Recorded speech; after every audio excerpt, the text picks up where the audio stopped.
So I'm Jackie Petrick, this is Candy Miller, and we spend an awful lot of time tag team teaching creative writing at the University of Wolverhampton.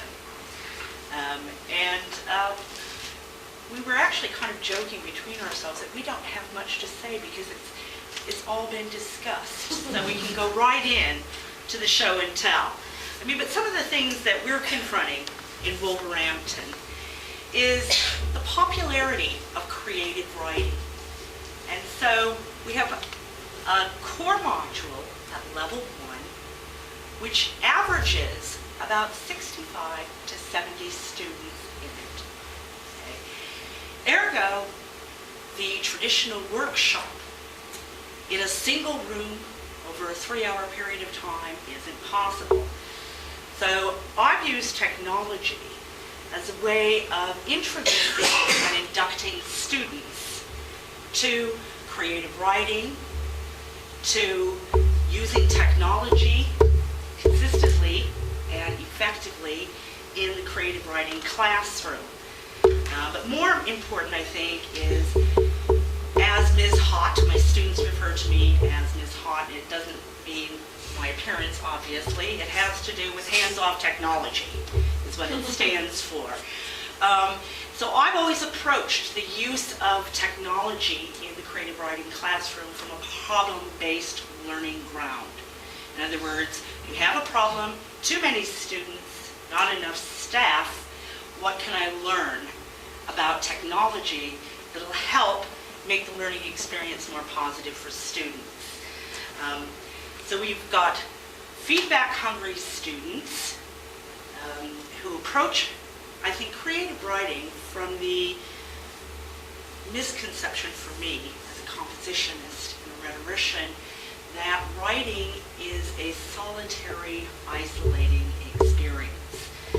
In fact, I don't perceive it that way. Even when you're writing your stories or your poetry, there's loads of voices there. It's highly collaborative, if you like. So because I've set up the craft of writing as an introductory module that's based on constructive alignment and has loads of scaffolded learning experiences, I've approached the use of technology in the same way. And I think Jan Hawkins says this probably better than I, that we know that students need to work in circumstances where coaching, scaffolding, and opportunities for articulation, reflection, and collaboration characterize their interactions.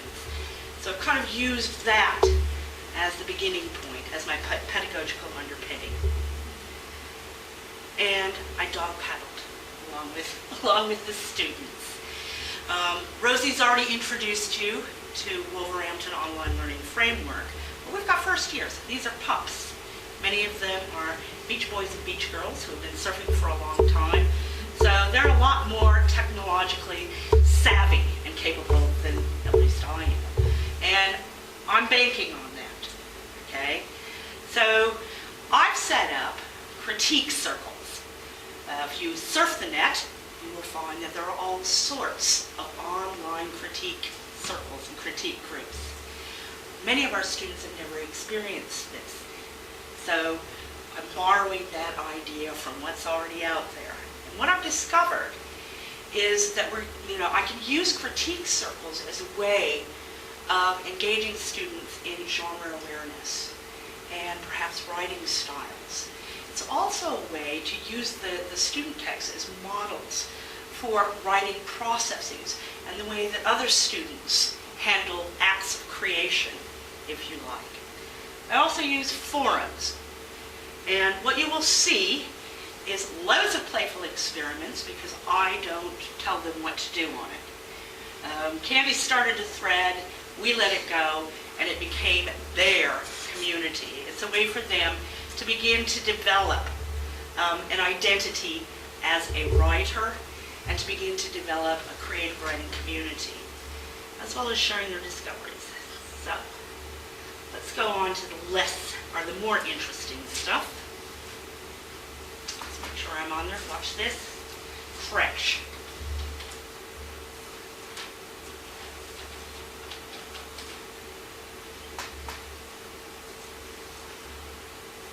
One of the things that I do is I set up, because many students don't really have the vocabulary. They're coming to us not from a creative writing background as A-levels students. They need a vocabulary. So I've created reusable learning objects, little quizzes, to help them develop a shared language, if you like, about the way that we can talk about technique writing. They aren't told they can do it, but oddly enough, most students have a go at it in the first week once we show them what's happening with Wolf. But this is going to look very messy because we also do online submissions of portfolios.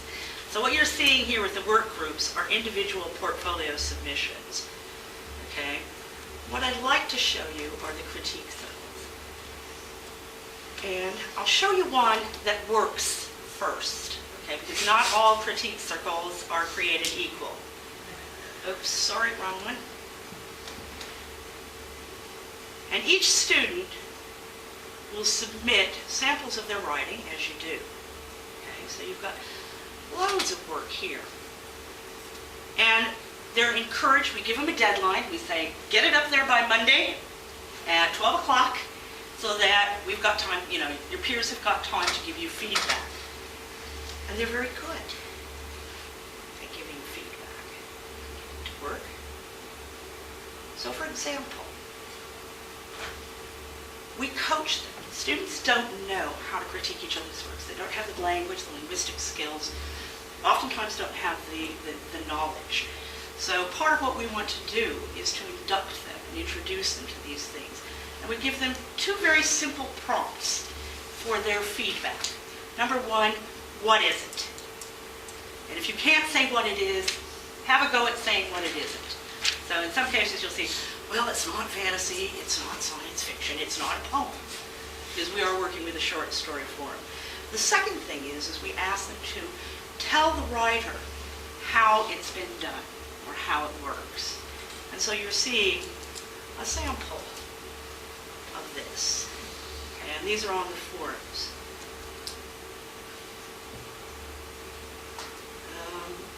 And each student has their own forum where we see different types of feedback.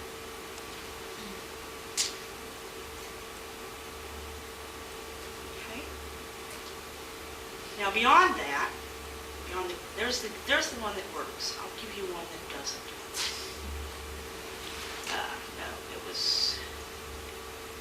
No, geez, they all look like they work, don't they? No, they didn't. No, they didn't. Okay. There we have uploadings. Okay. This is a particular group that posted their things, but didn't do a lot of feeding back to each other. There's nothing there. What you see on the screen is it. But when we had in class time for them to actually do face-to-face interactions, this group worked really well because they had already read each other's works, they thought about their feedback.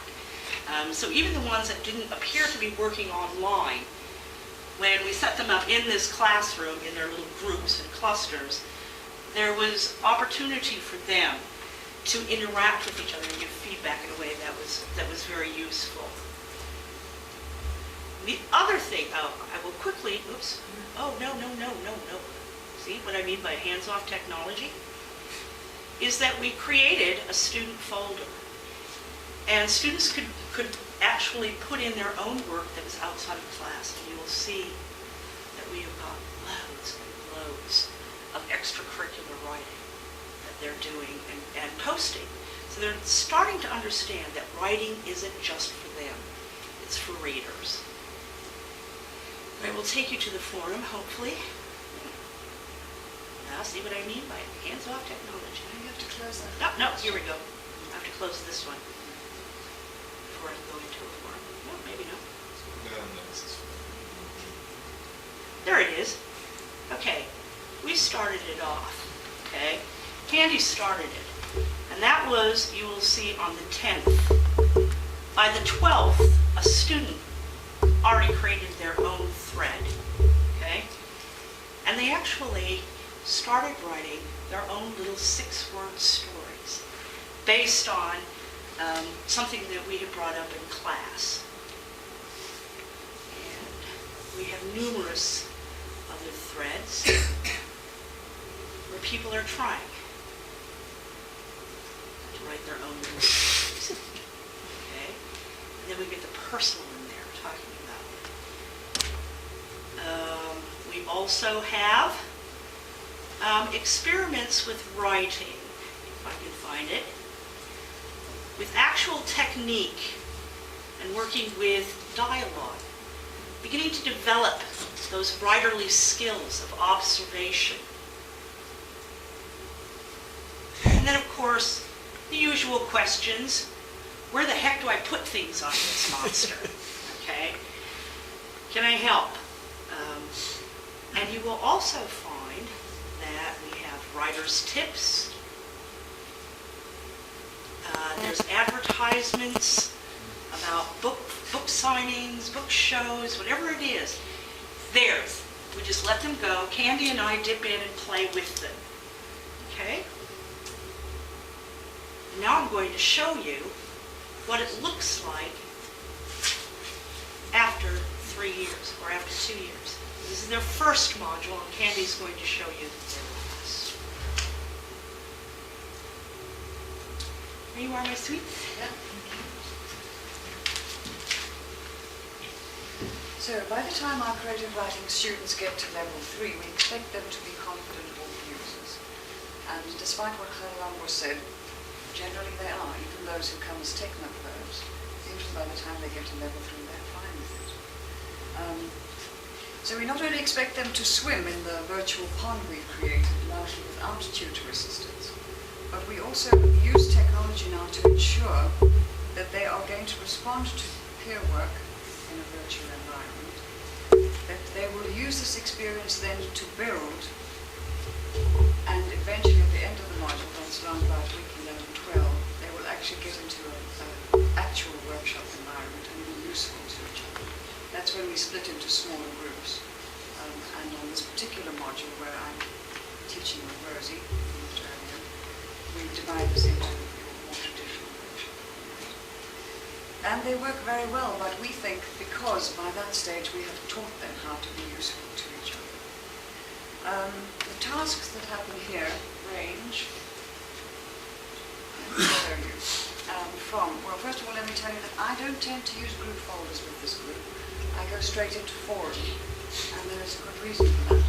I have found that when they are posting in forum, they tend to be far more informal. It is the place where, first of all, they use their own voices, and of course that's to be, we foster that in my writing. It is also the place where they tend to more freely reflect, or muse, or ramble, or experiment. They just feel freer here than they do, say, in the group folder for reception, in my experience. So,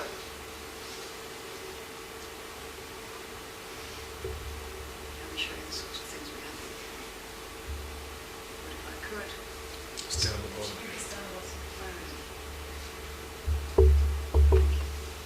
So it's a wide range. Jesus, how did you do this? With a bent neck, Candy. See, that's why you need one of those some of it is prizes. research. So we have a selection of sort of posted writing tasks, so research on what we call the dogs, dead old white guys and the good old gals, the genre. And then they go on to weekly writing tasks, which of course are designed for them to build up to a creative writing piece. And so it goes. So it covers things like areas of memory, or it might be a significant event, or it might be a good memory, but it's a creative piece that they're asked. Now, how do they have to do it? I'm very strict about how they have to do it. I tell them that they have a week, and by a certain date, 4 p.m., they have to have posted their creative writing piece. By the time we meet in the next session in the following week, they have to have responded to one piece which has been posted up there, but it must be a piece that nobody else has responded to. So that way everybody gets feedback on this. They don't have to play, but most people do because, of course, as we know, they are feedback greedy. So most people play along, and I think they have fun doing it. So this is all the kind of thing that goes on. I don't jump in too much. I do jump in occasionally, sometimes deliberately, because I have a pedagogical intent, sometimes because I just can't resist because the work just evokes something, even though I do jump in. And as Jackie said, I tend to jump in mostly then as a member of the community, as a fellow writer, where someone who's had a similar life experience. So I'll show you some of those postings as we go along. So, take a look at this one.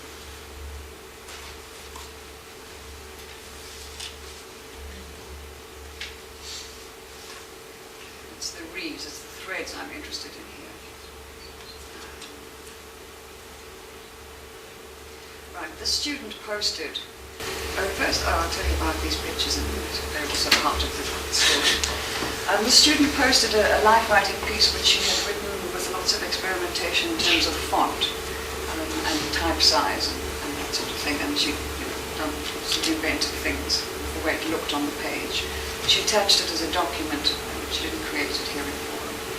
And it was read by many people. We can monitor on the site how many people are looking at various things on our site, so I know that a lot of students looked at this one. And then she responded to what they'd said about it. What interested me was this bit here, see, where she actually told them what her source was. So without me having to be there, she was actually driving them towards theory.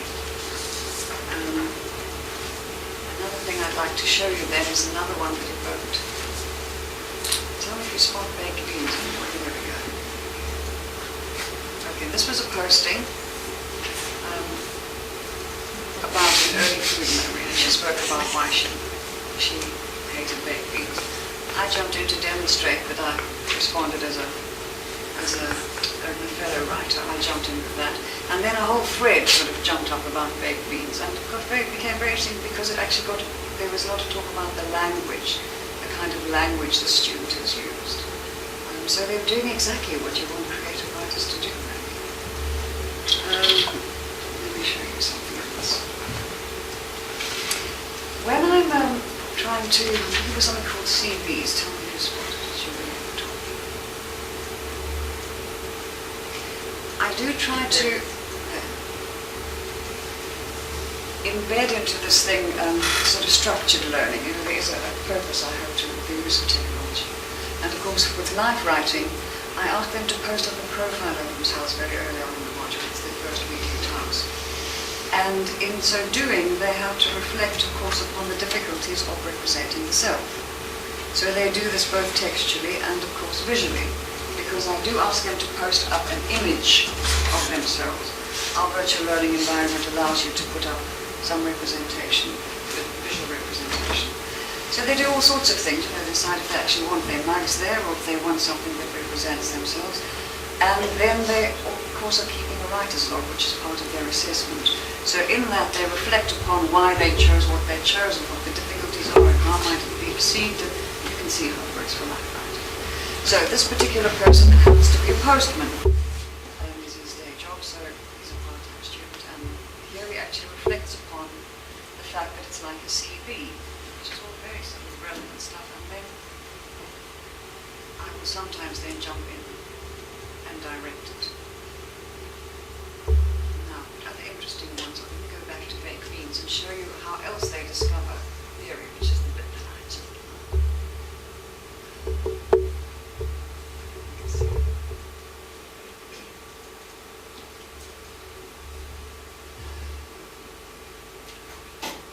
This is when they give you one of those gifts that you just pray for as a writing tutor.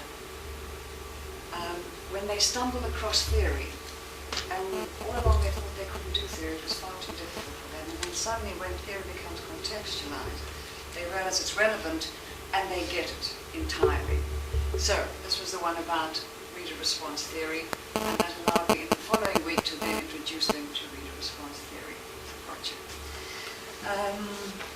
Right, wrapping it up, the final thing that we do is this becomes their environment, and very interesting to us how they exercise their own rules. I give them rules about how they should post, but of course they don't have to listen to me. This is their world. This student is complaining about the fact that she doesn't get responded to, despite the rules that have been set down. Now, there is a very good reason why this student doesn't get responded to. She has a history with this group. And what they have effectively done is they have sent you into cyber commentary. So this doesn't matter what you do, these things are actually going to happen within the community. And they do, so they're very savvy, and it's a democratic process, and they use it as they need to. So we think that as long as it's got a point, we find it very useful, and of course the most important thing for me, for using it with live writing is it is a very safe environment for people dealing